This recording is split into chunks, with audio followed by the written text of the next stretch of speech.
بسم اللہ الرحمن الرحیم۔ شروع اللہ کا نام لے کر جو بڑا مہربان نہایت رحم والا ہے۔ الف لام را، یہ ایک پر نور کتاب ہے، اس کو ہم نے تم پر اس لیے نازل کیا ہے کہ تم لوگوں کو اندھیروں سے نکال کر روشنی کی طرف لے جاؤ، یعنی ان کے پروردگار کے حکم سے عزت والے خوبیوں والے مالک کے راستے کی طرف، یعنی اس اللہ کے راستے کی طرف کہ جو کچھ آسمانوں اور زمین میں ہے سب اسی کا ہے۔ اور ان کافروں کے لیے عذاب شدید کی وجہ سے تباہی اور بربادی مقدر ہے، جو آخرت کے مقابلے میں دنیاوی زندگی کو پسند کرتے اور لوگوں کو اللہ کے راستے سے روکتے اور اس میں کجی چاہتے ہیں۔ یہ لوگ بڑے دور کی گمراہی میں ہیں، اور ہم نے کوئی پیغمبر نہیں بھیجا مگر وہ اپنی قوم کی زبان بولتا تھا تاکہ انہیں احکام الہی کھول کھول کر بتا دے۔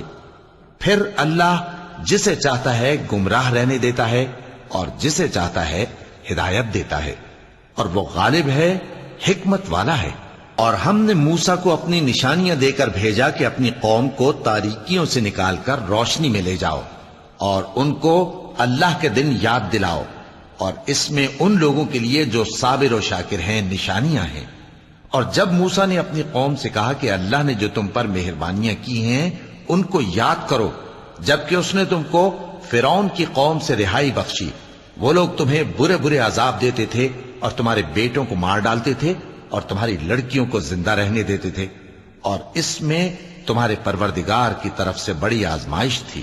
اور جب تمہارے پروردگار نے تم کو آگاہ کیا کہ اگر شکر کرو گے تو میں تمہیں زیادہ دوں گا، اور اگر ناشکری کرو گے تو یاد رکھو کہ میرا عذاب بھی سخت ہے۔ اور موسیٰ نے صاف صاف کہہ دیا کہ اگر تم اور جتنے اور لوگ زمین میں ہیں سب کے سب ناشکری کرو تو بھی اللہ بے نیاز ہے، قابل تعریف ہے۔ بھلا تم کو ان لوگوں کے حالات کی خبر نہیں پہنچی جو تم سے پہلے تھے، یعنی نوح اور عاد اور سمود کی قوم اور جو ان کے بعد تھے، جن کا علم اللہ کے سوا کسی کو نہیں۔ جب ان کے پاس ان کے پیغمبر نشانیاں لے کر آئے تو انہوں نے اپنے ہاتھ ان کے منہوں پر رکھ دیے کہ خاموش رہو، اور کہنے لگے کہ ہم تو تمہاری رسالت کو تسلیم نہیں کرتے، اور جس چیز کی طرف تم ہمیں بلاتے ہو ہم کو اس میں بھاری شک ہے۔ ان کے پیغمبروں نے کہا، کیا تم کو اللہ کے بارے میں شک ہے جو آسمانوں اور زمین کا پیدا کرنے والا ہے؟ وہ تمہیں اس لیے بلاتا ہے کہ تمہارے گناہ بخشے اور ایک مدت مقرر تک تم کو مہلت دے۔ وہ بولے کہ تم تو ہمارے ہی جیسے آدمی ہو، تمہارا یہ منشا ہے کہ جن چیزوں کو ہمارے بڑے پوجتے رہے ہیں ان کے پوجنے سے تم ہمیں روک دو، تو اچھا کوئی کھلی دلیل لاؤ، یعنی معجزہ دکھاؤ۔ پیغمبروں نے ان سے کہا کہ ہاں ہم تمہارے ہی جیسے آدمی ہیں، لیکن اللہ اپنے بندوں میں سے جس پر چاہتا ہے نبوت کا احسان کرتا ہے، اور ہمارے اختیار کی بات نہیں کہ ہم اللہ کے حکم کے بغیر تم کو تمہاری فرمائش کے مطابق معجزہ دکھائیں۔ اور اللہ ہی پر مومنوں کو تو بھروسہ رکھنا چاہیے، اور ہم کیوں اللہ پر بھروسہ نہ رکھیں حالانکہ اس نے ہم کو ہمارے دین کے سیدھے رستے بتائے ہیں، اور جو تکلیفیں تم ہم کو دیتے ہو اس پر ہم صبر کریں گے، اور اہل توکل کو تو اللہ ہی پر بھروسہ رکھنا چاہیے۔ اور جو کافر تھے انہوں نے اپنے پیغمبروں سے کہا کہ یا تو ہم تم کو اپنے ملک سے باہر نکال دیں گے یا تم ہمارے مذہب میں واپس آ جاؤ۔ بس ان کے پروردگار نے ان کی طرف وحی بھیجی کہ ہم ظالموں کو ہلاک کر دیں گے اور ان کے بعد تم کو اس زمین میں آباد کر دیں گے۔ یہ اس شخص کے لیے ہے جو قیامت کے روز میرے سامنے کھڑے ہونے سے ڈرے اور میرے عذاب سے خوف کرے۔ اور پیغمبروں نے اللہ سے فتح چاہی اور ہر سرکش ضدی نامراد رہ گیا۔ اس کے پیچھے دوزخ ہے اور اسے پیپ والا پانی پلایا جائے گا، وہ اس کو گھونٹ گھونٹ کر کے پیے گا اور گلے سے نہیں اتار سکے گا، اور ہر طرف سے اسے موت آ رہی ہوگی مگر وہ مرنے میں نہیں آئے گا، اور اس کے بعد سخت عذاب ہوگا۔ جن لوگوں نے اپنے پروردگار سے کفر کیا ان کے اعمال کی مثال راکھ کی سی ہے کہ آندھی کے دن اس پر زور کی ہوا چلے جو اسے اڑا لے جائے۔ اسی طرح جو کام وہ کرتے رہے ان پر ان کو کچھ قابو نہ ہوگا۔ یہی تو پرلے سرے کی گمراہی ہے۔ کیا تم نے نہیں دیکھا کہ اللہ نے آسمانوں اور زمین کو تدبیر سے پیدا کیا ہے؟ اگر وہ چاہے تو تم کو نابود کر دے اور تمہاری جگہ نئی مخلوق پیدا کر دے، اور یہ اللہ کو کچھ بھی مشکل نہیں۔ اور قیامت کے دن سب لوگ اللہ کے سامنے کھڑے ہوں گے تو غریب پیروکار بڑے بن بیٹھنے والوں سے کہیں گے کہ ہم تو تمہارے پیرو تھے، کیا تم اللہ کا کچھ عذاب ہم پر سے دفع کر سکتے ہو؟ وہ کہیں گے کہ اگر اللہ ہم کو ہدایت کرتا تو ہم تم کو ہدایت کرتے۔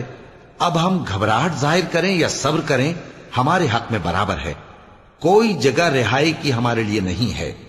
اور جب حساب کتاب کا کام فیصل ہو چکے گا تو شیطان کہے گا جو وعدہ اللہ نے تم سے کیا تھا وہ تو سچا تھا، اور جو وعدہ میں نے تم سے کیا تھا وہ جھوٹا تھا، اور میرا تم پر کسی طرح کا زور نہیں تھا۔ ہاں، میں نے تم کو گمراہی اور باطل کی طرف بلایا تو تم نے جلدی سے اور بے دلیل میرا کہنا مان لیا۔ تو آج مجھے ملامت نہ کرو، اپنے آپ ہی کو ملامت کرو۔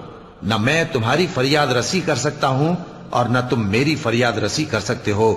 میں اس بات سے انکار کرتا ہوں کہ تم پہلے مجھے شریک بناتے تھے۔ بے شک جو ظالم ہیں ان کے لیے درد دینے والا عذاب ہے۔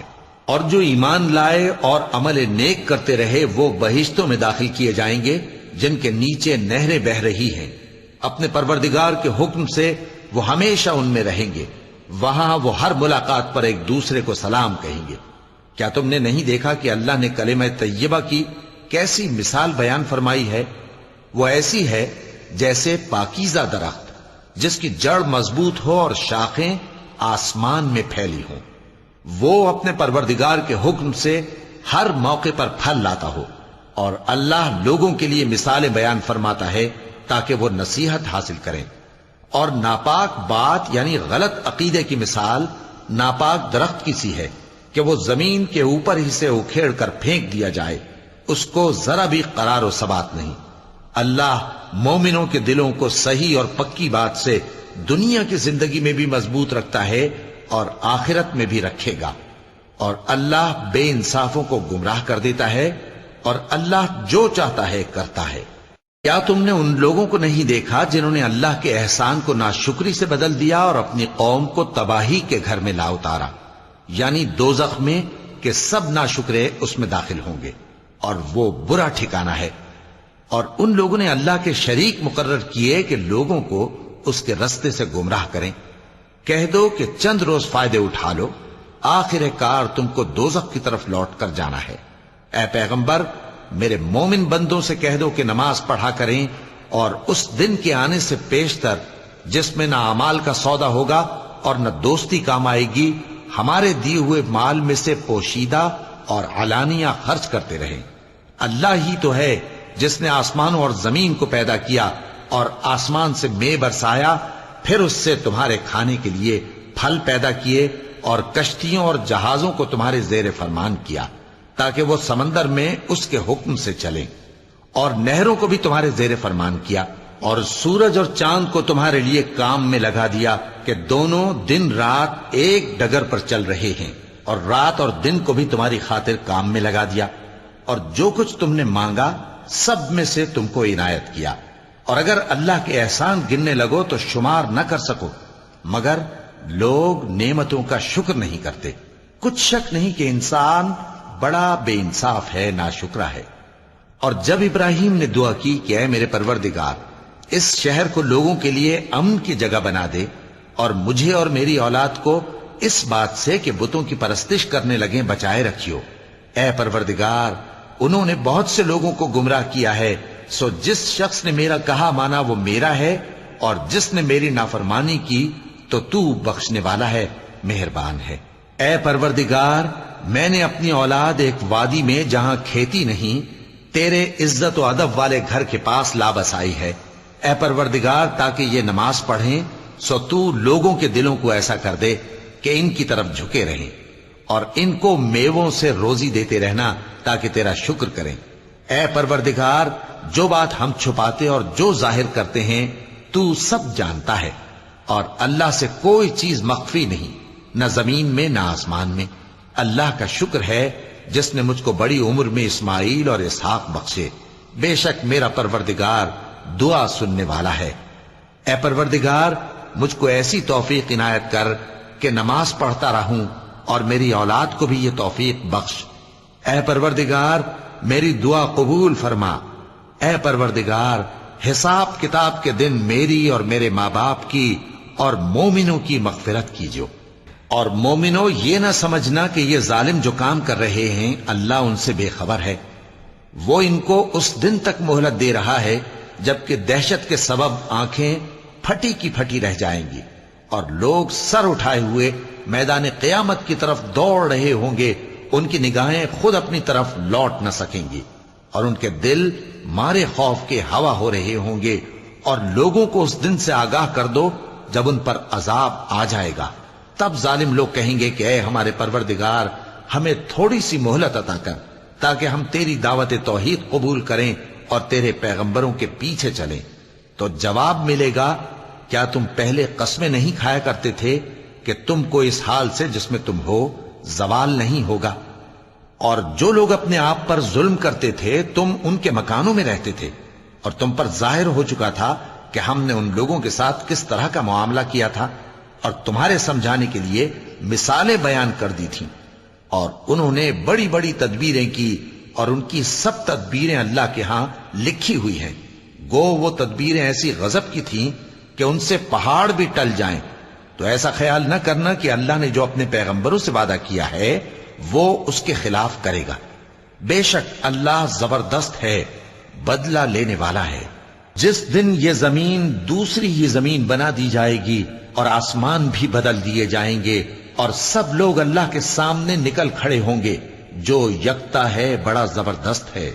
اور اس دن تم گناہگاروں کو دیکھو گے کہ زنجیروں میں جکڑے ہوئے ہیں، ان کے کرتے تارکول کے ہوں گے اور ان کے چہروں کو آگ لپٹ رہی ہوگی، یہ اس لیے کہ اللہ ہر شخص کو اس کے اعمال کا بدلہ دے۔ بے شک اللہ جلد حساب لینے والا ہے۔ یہ قرآن لوگوں کے نام اللہ کا پیغام ہے تاکہ ان کو اس سے ڈرایا جائے اور تاکہ وہ جان لیں کہ وہی اکیلا معبود ہے اور تاکہ اہل عقل نصیحت حاصل کریں۔ صدق اللہ العظیم۔